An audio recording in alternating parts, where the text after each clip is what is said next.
Kaylee here, and we are on Unit 11, Session 1 today. And what that means, when we start a whole new unit, we get a whole new big picture question. And today, that is, what is grace? Right? We hear that word a lot. We hear our Bible story teachers talk about it a lot. But what is grace?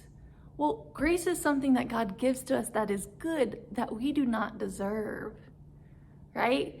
And we're going to learn so much more about grace in our coming Bible stories throughout the next few weeks, all right? But today we are in 1 Samuel 16. So make sure to have your Bible open to that. And today we're going to learn all about a new king. A new king. Remember, Israel had demanded a king from God, and he gave them King Saul. But last time we talked about Saul, he sinned against God. He put his ways over God's ways. He didn't trust God. So now God is giving Israel a new king. And today we're going to talk about how God appoints Samuel to anoint the next king. And this king's name is David. And I can't wait for you to learn so much more about this today. Enjoy.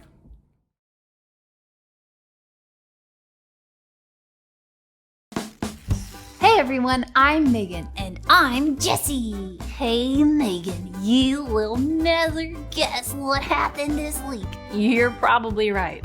So tell me, what happened? My teacher chose me to be the class line leader. For the whole week, I got to be at the front of the line. It was the best. That's amazing, Jessie. And do you know why she chose me? No? Why? Well, she didn't tell me, but I think it's because she thought I was the fastest walker and had the best shoes. Oh, that's very interesting, Jessie. You know, what you said actually reminds me of our Bible story today. Did someone else get picked for a very special job too? Yes, in today's Bible story, God picked one of 8 brothers to be the next king of Israel. Let's find out who he chose. Saul was not going to be king of Israel anymore. He had disobeyed God, and it was time for Israel to have a new king, a better king. God told Samuel to fill a horn with oil and visit a man in Bethlehem. The man's name was Jesse. Jesse had 8 sons, and one of Jesse's sons would be Israel's king. Samuel did what God told him to do. He went to Bethlehem to meet with Jesse and his sons. Jesse's oldest son was tall and handsome. This must be the one God chose to be king, Samuel thought. Samuel, he's not the one, God said. Do not pay attention to what he looks like. You look at what you can see on the outside, but I see the heart. One by one, Samuel met Jesse's sons, but God had not chosen any of them. Do you have any more sons? Samuel asked. Yes, Jesse said. My youngest son, David, is in the field taking care of the sheep. Jesse sent for David. When David arrived, God told Samuel, he's the one. Samuel poured oil on David's head to show that God had chosen David to be the next king. Then Samuel went home. Now King Saul was bothered by an evil spirit. Saul's servants told Saul to find someone who could play the harp. Hearing beautiful music might make Saul feel better. One of Saul's helpers knew just the person to play the harp, David, son of Jesse. Whenever Saul felt sad, David played his harp and Saul felt better. God's choice of David to be Israel's next king was surprising.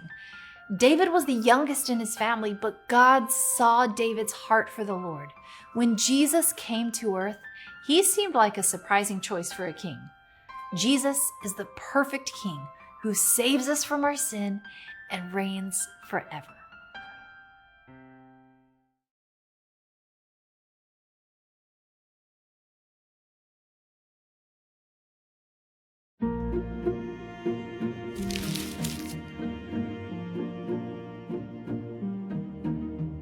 Saul was the king of Israel, but he had disobeyed God.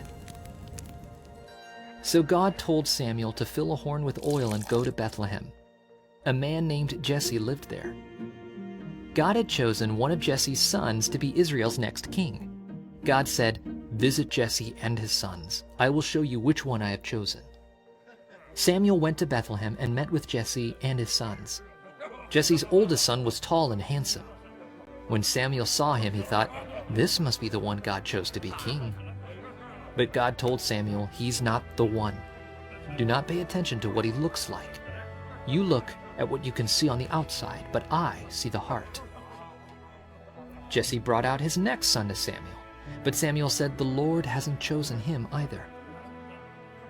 One by one, Jesse's sons approached Samuel. Each time, Samuel said, "The Lord hasn't chosen him either." "Do you have any more sons?" Samuel asked. "Yes," Jesse said. "My youngest son, David, is in the field taking care of the sheep." Jesse sent for David.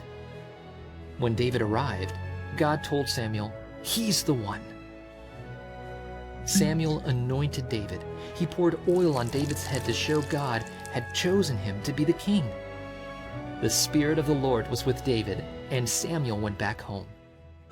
Now, King Saul was bothered by an evil spirit. Saul's servants thought Saul might feel better if he listened to beautiful music. One of Saul's officials knew that Jesse's son David could play the lyre. So David came to Saul, and whenever Saul felt troubled, David played his lyre, and Saul felt better. Samuel anointed David, setting him apart to be the next king. God's choice for Israel's king was surprising. David was the youngest in his family, but God saw David's heart for the Lord. When Jesus came to earth, he seemed like a surprising choice for a king. Jesus is the perfect king who saves us from our sin and reigns forever.